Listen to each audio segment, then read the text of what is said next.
Bem-vindos ao canal Sejam Santos, onde vamos explorar a vida e as obras dos santos mais inspiradores da história da Igreja Católica. Nós vamos compartilhar suas histórias, seus ensinamentos e seus exemplos de virtudes, esperando que possam nos inspirar a viver de acordo com os ensinamentos de Cristo. Então, se você quer aprender mais sobre esses santos e descobrir como suas vidas podem ser caminhos que nos levam a Jesus Cristo para nós hoje, inscreva-se no nosso canal e deixe o seu like. Inscreva-se hoje mesmo, divulgue nosso canal a seus amigos e comunidades e nos ajude o nosso canal para que possamos alcançar mais pessoas na divulgação a conhecer mais a vida dos santos. Onde a santidade é uma jornada diária. Faça parte dessa comunidade de busca pela santidade.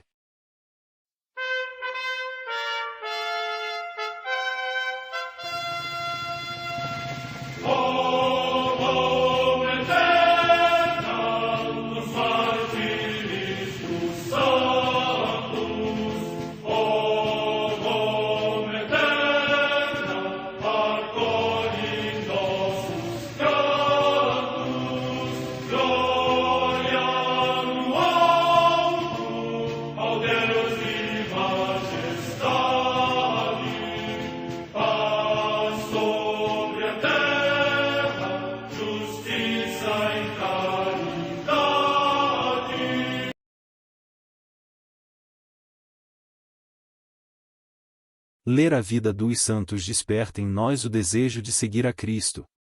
Através de suas vidas podemos aprender as virtudes, a sabedoria e o amor de Deus. Cada santo nos oferece um modelo de vida a ser imitado, como diz São Paulo na carta aos Hebreus, capítulo 12, versículo 1. Estamos rodeados por uma nuvem de testemunhas. A Igreja foi fundada por nosso Senhor Jesus Cristo não apenas como uma instituição, mas uma autêntica família. Os santos mártires, confessores, doutores, as virgens, os santos pastores e todos os demais santos são realmente nossos irmãos que nos precederam no caminho da fé e já estão no céu, para onde também iremos nós, pela graça de Deus. Portanto, sede santos, assim como vosso Pai Celeste é santo. Mateus capítulo 5, versículo 48. Hoje, dia 10 de fevereiro, celebra a Igreja a vida dessa grande santa, Santa Escolástica. História de Santa Escolástica. Escolástica e Bento nasceram na cidade de Nórcia, no centro da Itália, no ano 480. Filhos de família rica e nobre, sofreram uma grande perda logo ao nascer, pois a mãe faleceu no parto. Apesar da ausência da mãe, receberam educação primorosa e sólida formação na fé cristã. Tanto que Santa Escolástica, quando era ainda muito jovem, e antes mesmo de se tornar monja, decidiu consagrar-se totalmente a Deus com o voto de castidade. Vocação. O voto de castidade feito por Santa Escolástica antes mesmo de se tornar freira, mostra a certeza de sua vocação. Porém, ela ainda não sabia como deveria viver este chamado profundo que Deus lhe fizera. No tempo de seu amadurecimento vocacional, seu irmão, São Bento, fundou a Ordem Beneditina e o primeiro mosteiro cristão do Ocidente. A regra de vida dos beneditinos era a inspiração que faltava para Santa Escolástica discernir por completo sua vocação. Assim, ela seguiu os passos do irmão e fundou o ramo feminino da Ordem Beneditina.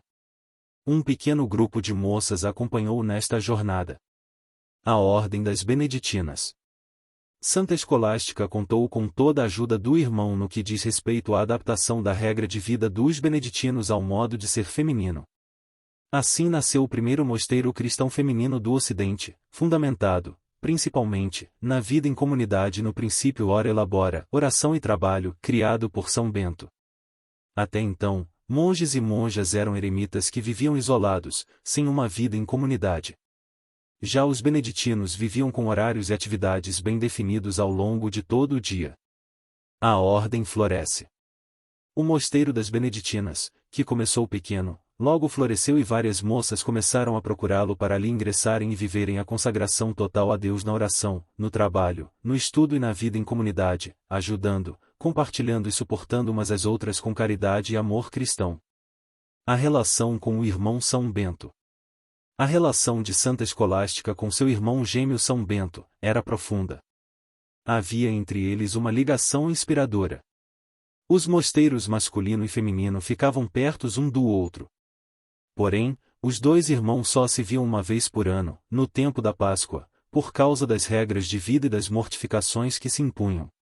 O último encontro entre os irmãos. Certa vez, num desses encontros em que estavam São Bento, Santa Escolástica e mais alguns monges e monjas dos dois mosteiros, eles passaram o dia conversando sobre as coisas espirituais e as riquezas do reino dos céus. Ao anoitecer, São Bento, rígido, avisou que era hora de voltarem para seus mosteiros. Santa Escolástica, porém, insistia em ficar mais, pois o crescimento espiritual e o colóquio entre os irmãos estavam preenchendo sua alma. São Bento, porém, permanecia irredutível. Então, Santa Escolástica orou pedindo ajuda a Deus. Nesse momento caiu uma chuva torrencial que impedia todos de irem embora. Assim, permaneceram toda a noite ali, partilhando as coisas de Deus e rezando. Ao amanhecer, todos foram para seus mosteiros. 3 dias depois Santa Escolástica faleceu. São Bento, em oração, viu o espírito da irmã, como uma pomba, entrar no paraíso. Por isso, Santa Escolástica é representada com uma pomba branca na mão ou no peito. Era o dia 10 de fevereiro do ano 547. Morte de São Bento. São Bento sepultou a irmã no túmulo que ele tinha preparado para sua própria sepultura. 40 dias após a morte da irmã, era a vez de São Bento ser levado para o céu. Ele faleceu no mosteiro que fundara, levando para Deus uma vida santa. A mensagem e a forma de vida de São Bento e de Santa Escolástica influenciaram todo o Ocidente cristão. Das ordens religiosas criadas por eles, várias outras foram criadas, todas vivendo sob a regra de vida baseada no lema oração e trabalho. Oração a Santa Escolástica. Ó Deus, Pai de misericórdia, Santa Escolástica mostrou que nossa missão é servir, é carregar os fardos uns dos outros, é promover a harmonia e a paz entre todos os homens. Dá-nos compreender em profundidade esses teus desígnios, para que nos aproximemos de ti, para que te reconheçamos nos irmãos e para que te louvemos e bendigamos sem cessar. Amém. A Santa Madre Igreja celebra também nesse dia os santos.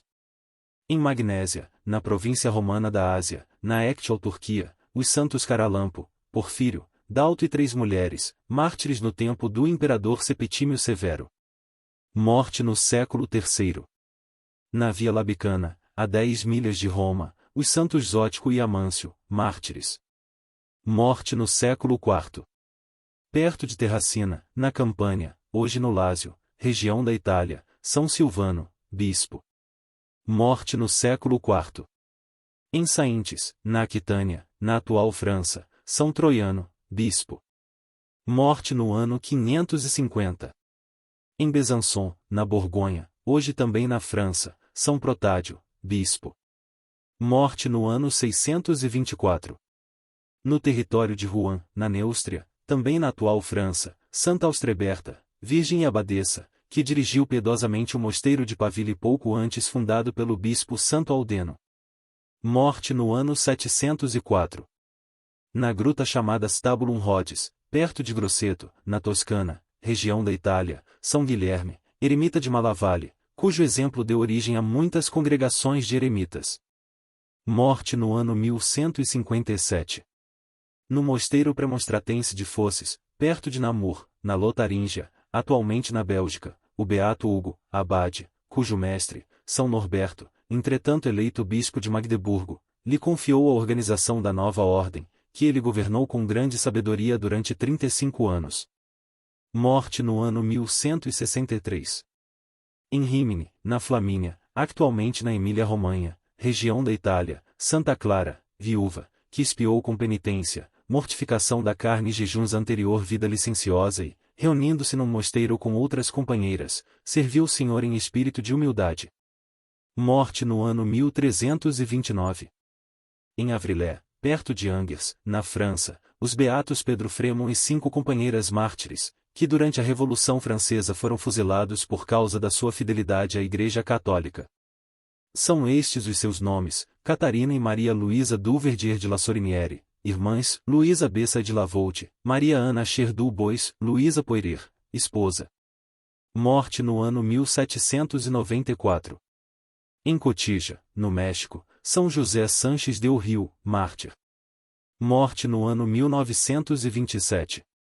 Em Valverde del Camino, perto de Huelva, na Andaluzia, região da Espanha, a beata Eusébia Palomino Yanes, virgem do Instituto das Filhas de Maria Auxiliadora, que, dando testemunho insigne de humildade, sem ostentação alguma, com grande espírito de abnegação alcançou nos serviços mais humildes os mais sublimes dons da graça.